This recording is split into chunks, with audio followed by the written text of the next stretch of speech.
에베소서 3장 14절부터 21절까지 말씀입니다. 제가 봉독하겠습니다. 이러므로 내가 하늘과 땅에 있는 각 족속에게 이름을 주신 아버지 앞에 무릎을 꿇고 비노니 그의 영광의 풍성함을 따라 그의 성령으로 말미암아 너희 속 사람을 능력으로 강건하게 하시오며 믿음으로 말미암아 그리스도께서 너희 마음에 계시게 하시옵고 너희가 사랑 가운데서 뿌리가 박히고 터가 굳어져서 능히 모든 성도와 함께 지식에 넘치는 그리스도의 사랑을 알고 그 너비와 길이와 높이와 깊이가 어떠함을 깨달아 하나님의 모든 충만하신 것으로 너에게 충만하게 하시기를 구하노라. 우리 가운데서 역사하시는 능력대로 우리가 하거나 생각하는 모든 것에 더 넘치도록 능히 하실 이에게 교회 안에서와 그리스도 예수 안에서 영광이 대대로 영원무궁하기를 원하노라. 아멘.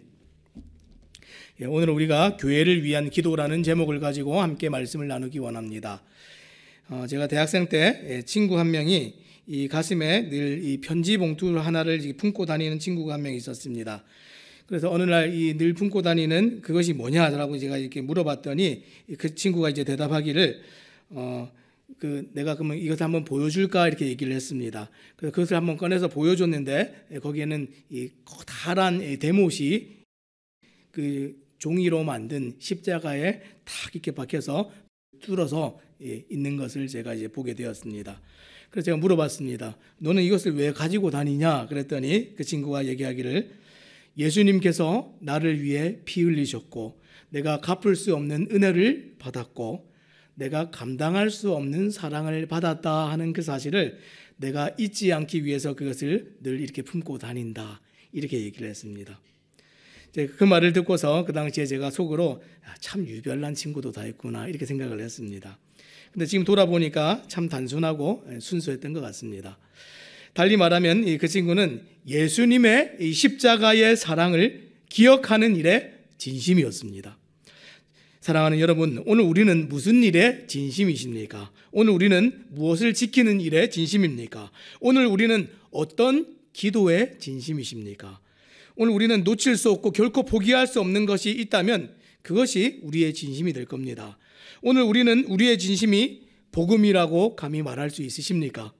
오늘 우리는 우리의 진심이 예수 그리스도의 십자가라고 말할 수 있으십니까? 오늘 우리는 우리의 진심이 그리스도의 피값으로 사신 교회라고 말할 수 있으십니까?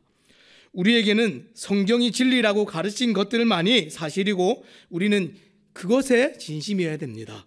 사도 바울은 에베소 교회를 위해서 지금 기도를 하고 있는데 기도할 때에 교회가 반드시 지켜내야 되는 것이 무엇인지 정확하게 알고 그것을 기도했습니다. 무엇을 위해 기도했습니까?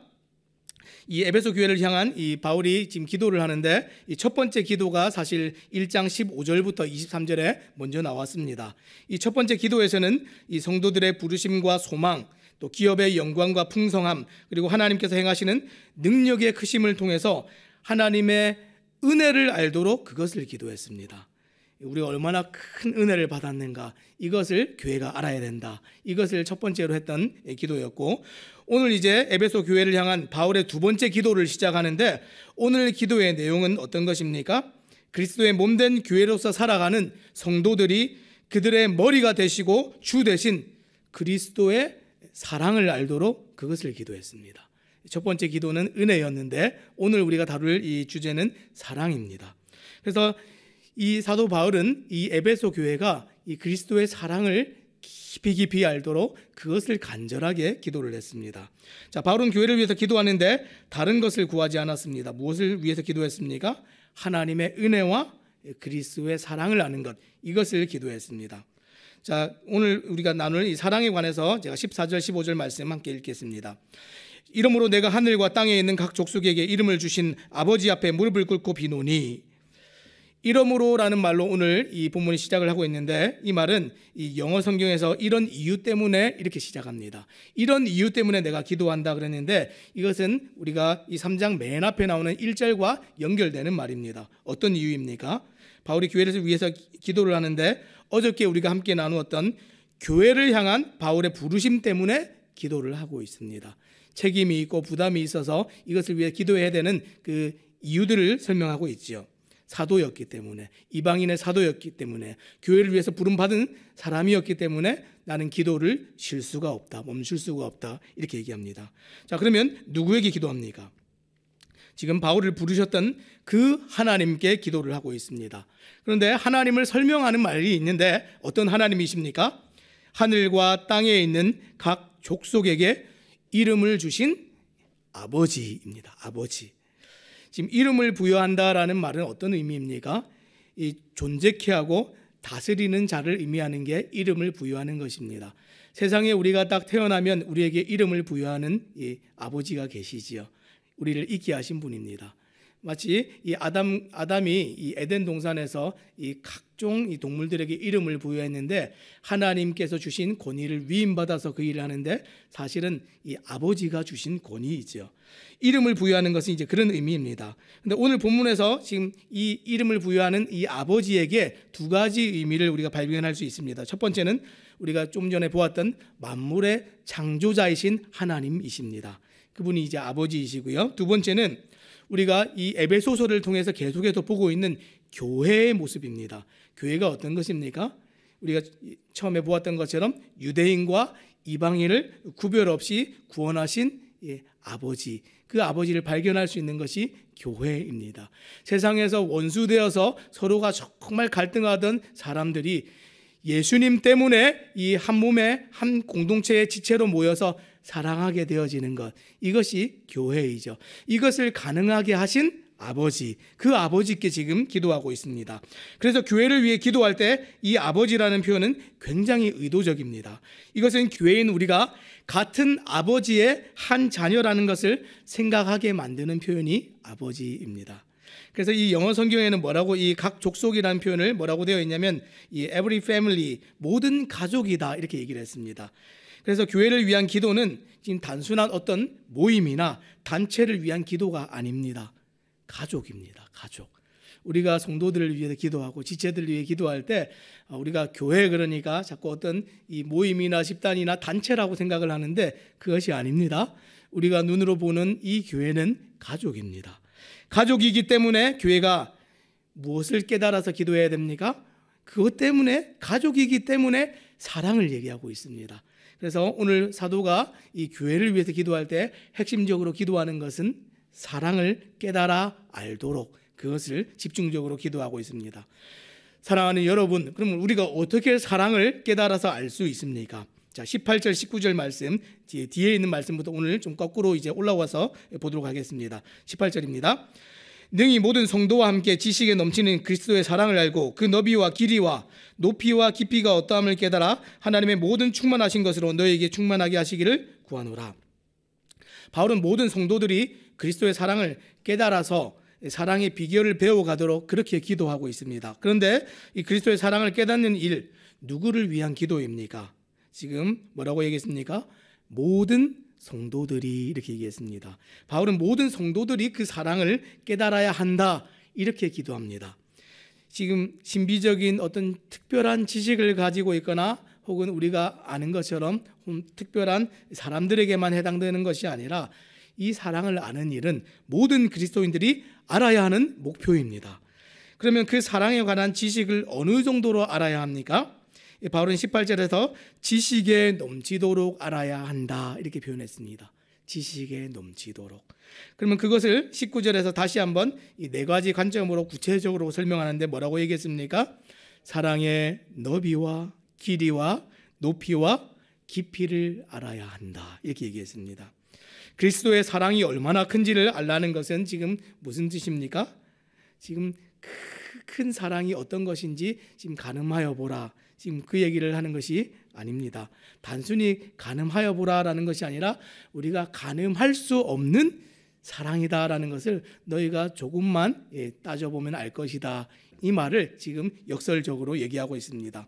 인간의 지식의 한계로는 광대하신 그 그리스도의 사랑을 다 이해할 수도 없고 담을 수도 없는 사랑입니다. 따라서 이 지식에 넘치도록이라는 이 표현은 단순히 이 지식의 중요함을 지금 얘기하는 그 얘기가 아니고 우리가 받을 수 없는 사랑을 받았고 지금도 계속해서 그 사랑을 받고 있고 우리가 그렇게 귀중한 존재라는 것을 너희가 잘 기억해야 된다. 이것이 살아있는 지식입니다.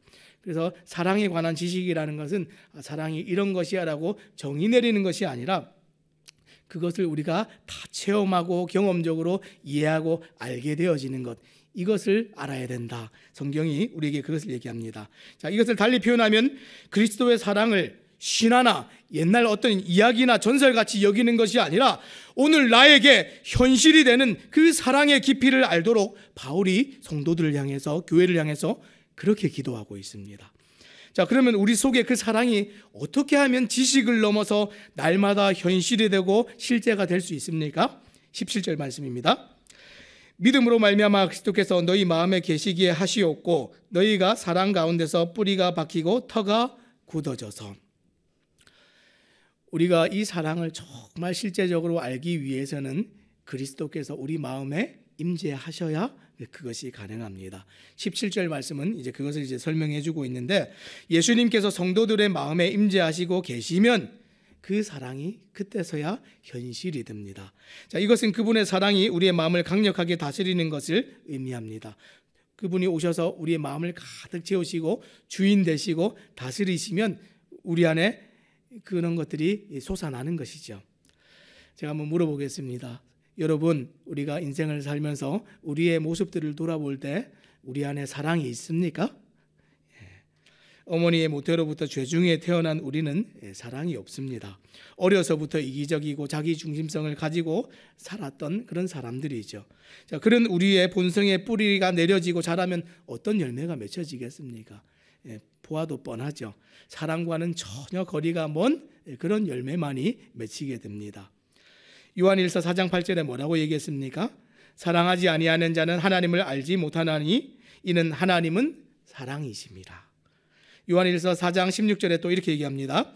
하나님이 우리를 사랑하시는 사랑을 우리가 알고 믿었노니 하나님은 사랑이시라. 사랑 안에 거하는 자는 하나님 안에 거하고 하나님도 그의 안에 거하시느니라. 하나님은 사랑이시고 하나님을 알고 믿는 것이 사랑 안에 거하는 것이고, 그러면 하나님도 우리 속에 거하신다, 이렇게 말했습니다. 자, 이것을 동일하게 오늘 에베소서에서는 뭐라고 얘기했습니까? 예수 그리스도가 사랑이시고 믿음으로 말미암아 그리스도께서 우리 속에 계시고, 그러면 우리는 우리 속에 계신 사랑이신 예수님께 뿌리를 내려서 터가 굳어지고 굳건하게 자라서 사랑의 열매들을 맺혀갈 수 있게 되어진다. 이것을 이렇게 설명했습니다. 그러면 사랑이 어떻게 날마다 현실이 됩니까? 우리의 믿음으로 소유한 이 예수님께 날마다 우리의 뿌리를 내리고 자라야 그것이 현실이 되고 실제적인 열매를 맺혀가는 것입니다. 예수님의 사랑만이 이 교회의 강건함과 모든 능력의 원천이 됩니다. 따라서 우리는 예수님으로 충만하도록 그렇게 기도해야 됩니다. 우리가 예수님께 뿌리 내리지 않으면 다 건강하지 않고 다 썩어버리기 때문에, 그래서 오늘 바울이 이 에베소 교회를 향해서 이 사랑을 강조하면서 이 사랑을 알도록, 그 사랑이 깊어지도록, 예수님께 뿌리 내리도록 계속해서 이렇게 기도하고 있습니다. 그러면 예수님께서 우리 안에 임재하시고 내주하심으로 말미암아 이런 일들이 가능한데, 그러면 예수님으로 날마다 가득 채워지고 충만한 것 어떻게 하는 것입니까? 16절 말씀입니다. 그의 영광의 풍성함을 따라 그의 성령으로 말미암아 너희 속사람을 능력으로 강건하게 하시오며. 자, 이번에 세 번째로 또 얘기하는 순서는 어떤 것입니까? 우리의 속사람을 강건하게 하는 일이 필요하다, 이렇게 얘기했습니다. 지금 예수님께서 우리 속에 오시는데, 그러면 예수님이 거하시는 우리는 무엇이 됩니까? 예수님께서 거하시는 집이 됩니다. 집. 고린도 전서에서는 계속해서 이 성령이 거하시는, 우리 주님께서 거하시는 이 몸된 이 교회와 이 성도의 이 몸을 뭐라고 표현했습니까? 하나님의 집이다, 이렇게 표현했습니다. 바울은 성령으로 말미암아 속 사람을 능력으로 강건하게 하시기를 이렇게 기도했는데, 지금 속 사람이 뭔지를 우리가 좀 잘 이해를 해야 됩니다. 속 사람이 건강해진다, 강건해진다 이렇게 얘기했는데, 속 사람은 인간의 영과 마음과 이성과 의지가 활동하는 우리 속에 있는 이 인격입니다.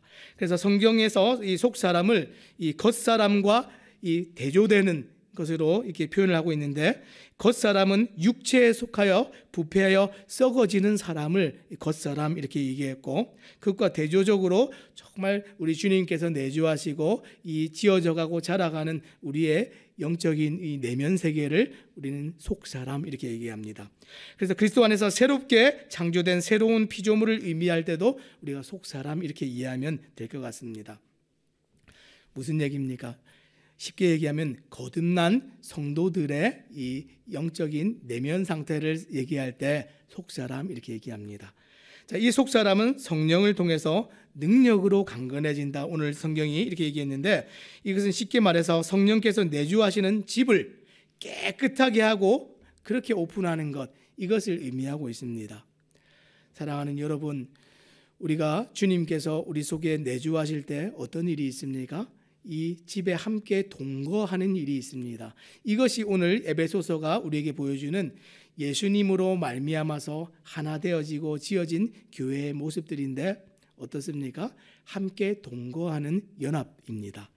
그런데 예수님으로 말미암아서 우리가 혼자만 사는 것이 아니라 예전에 우리가 알지 못했던 수많은 사람들이 그리스도로 말미암아 함께 한 가족이 되고 한 집에 거하고 연합되어지고 함께 지어져가는 그런 교회, 어떻게 가능합니까? 사랑이 있어야 가능합니다. 근데 그 사랑을 위해서 우리가 내면 세계를 날마다 살피는 일이 필요합니다.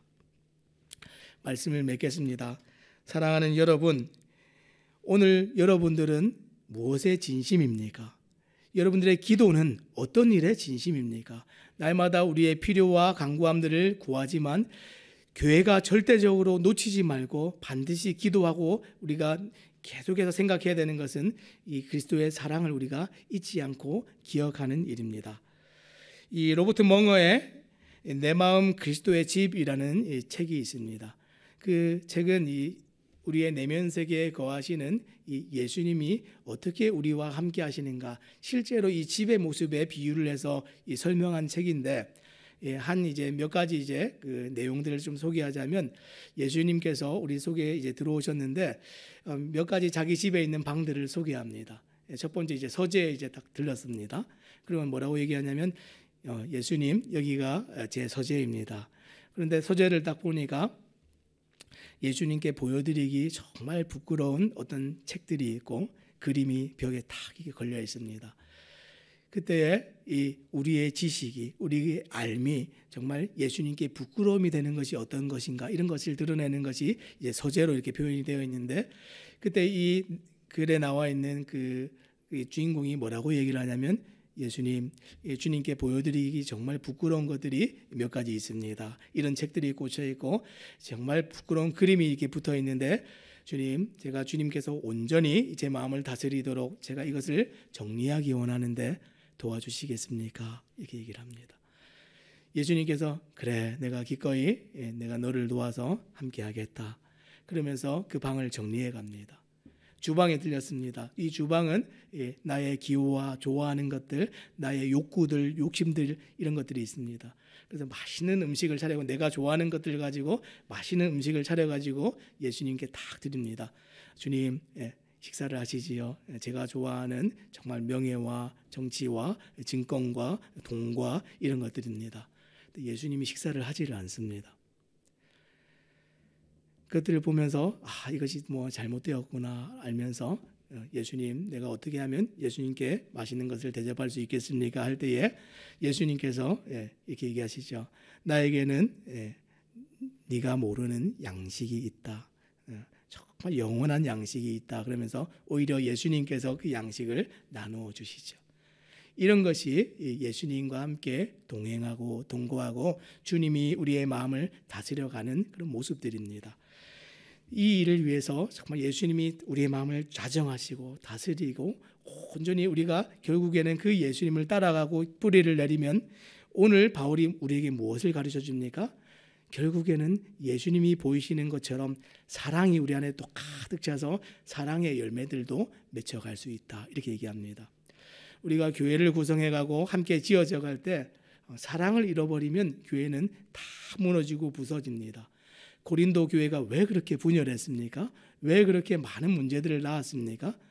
고린도 교회 사람들이 문제가 많아서가 아니라 단 한 가지 사랑을 잃어버렸기 때문에 그렇습니다. 오늘 우리가 좀 함께 이 지체들을 돌아보고 기도할 때에 다시 그리스도께서 우리를 어떻게 사랑하시고 어떻게 구속하시고 구원하셔서 우리가 여기에 있는가, 우리의 주 되신 주인이 누구이신가, 내 마음에 자정하신 분이 누구이신가, 나는 오늘 어떻게 나의 주도권을 주님께 내어놓고 살아가는가, 이것을 생각하시고 오늘 사랑의 뿌리 내려서 또 날마다 사랑의 열매들을 맺혀가고 우리의 지체들을 정말 사랑스러운 눈으로 받아내는 또 그런 귀한 믿음의 공동체가 되어지기를 우리 주님의 이름으로 부탁드립니다. 기도하겠습니다.